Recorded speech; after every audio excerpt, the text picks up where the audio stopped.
Hi everybody, this is Jen from Cookies, Cupcakes, and Cardio.com. Today I'm going to be showing you how to make a 3D spider Halloween cake. Inside this cake, we have a collection of beautiful colors which are bound to impress any Halloween party you might be headed to. Let's get started. We'll be using black Twizzlers. We're going to be using black buttercream. We're going to be using some mini marshmallows. You can use any size of marshmallows that you want to. And now in here I have some Wilton candy eyeballs, and these ones are blood spattered. Extra gory for the spider. Now here in my 4 piping bags, I have my vanilla cake batter, and it's dyed purple, black, green, and orange. And we're going to be piping it into a cake pan, which is why they're in the bags. Then here in this piping bag, I have black candy melts. I have 1 cupcake, and I have a small domed piece of cake. Now this is just can be baked quite quickly in a little bowl. So that's all we need for this cake.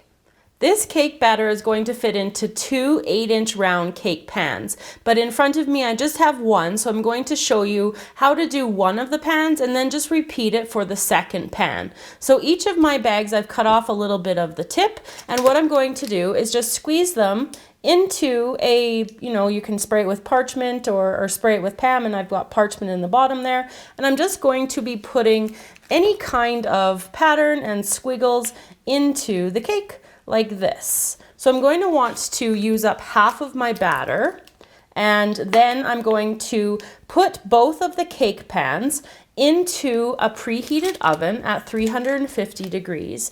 Now you're going to want to bake it according to your package directions, and for my cake mix it bakes for about 35 minutes because homemade cake mixes tend to bake a little bit longer than the ones you find in the box. So I'm just using up half of my batter here, maybe a little bit more green like this. So any order that you want to. Now once you've got all of the cake batter in here, just give it a little tap, but it will settle while it's baking in the oven. You just want to help get any of those air bubbles out.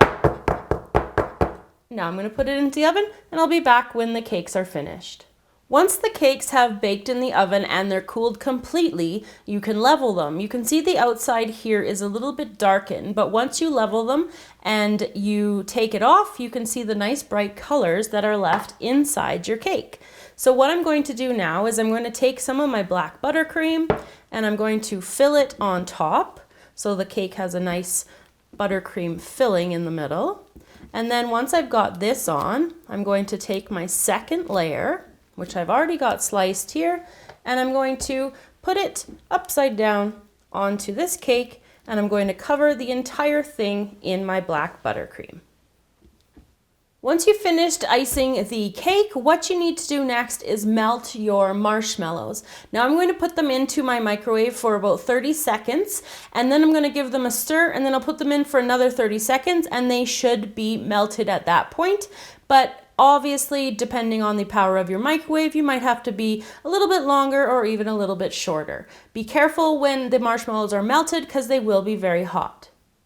Once my marshmallows are melted, the fun part begins. Now this part is extremely messy, but it is lots of fun to do. So you want to make sure that your marshmallows have cooled down slightly so you don't burn yourself, but you're just going to take up a little bit of it like this, and then you're going to stretch it as far as it will go, and then just drape it over the top in these long spindles, if you can get them to stretch out like this. So you can see there's pretty fine ones and some thicker ones, and you can make them go all the way down to the cake board and just make a big, huge spiderweb mess of this cake. So I'm going to have some fun with these marshmallows, and I'm going to decorate the sides and the top, spin my cake around, and get everything covered in this marshmallow spiderweb.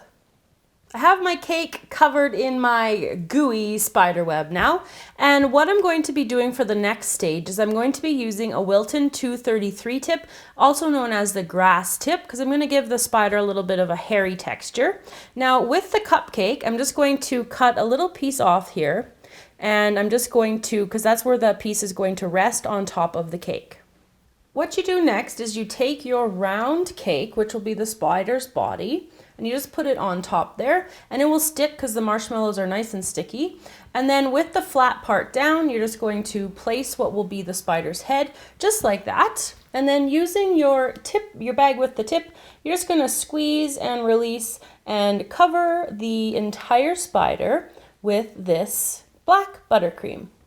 Once you have the spider covered in the buttercream with the grass tip, we're going to put on the eyes. So I'm just putting them on the kind of like the upper part of the head here. And we're going to put those two on. And there we go. Next up, we're going to work on the legs. So I'm going to cut the legs next, and I'm going to talk you through the sizes of the different sets of them. So the first set of legs, I'm going to cut at 4 inches and then at 2 more inches. So those pieces are scraps.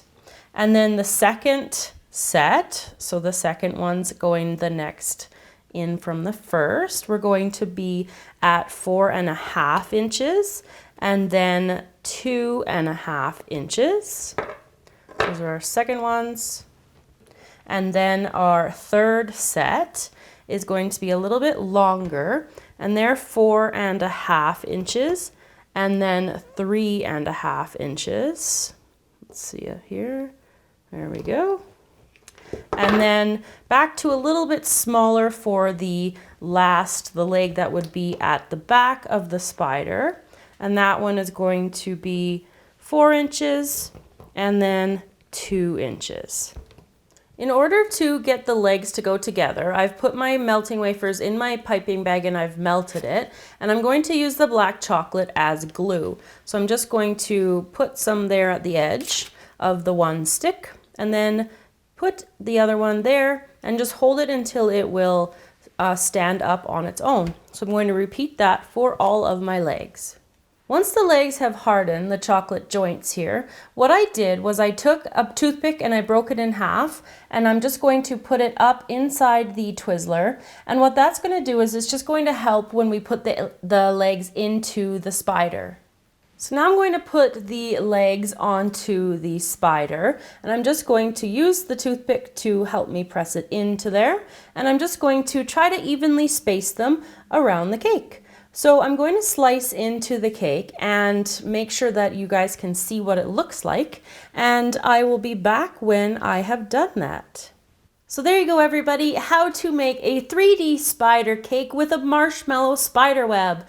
Make sure you check out our Halloween playlist if you want to see any more Halloween ideas. And of course, we'll have a couple more coming up soon for you. Remember to subscribe to the channel so you'll get to see those videos that are up and coming. And we will see you all again next time.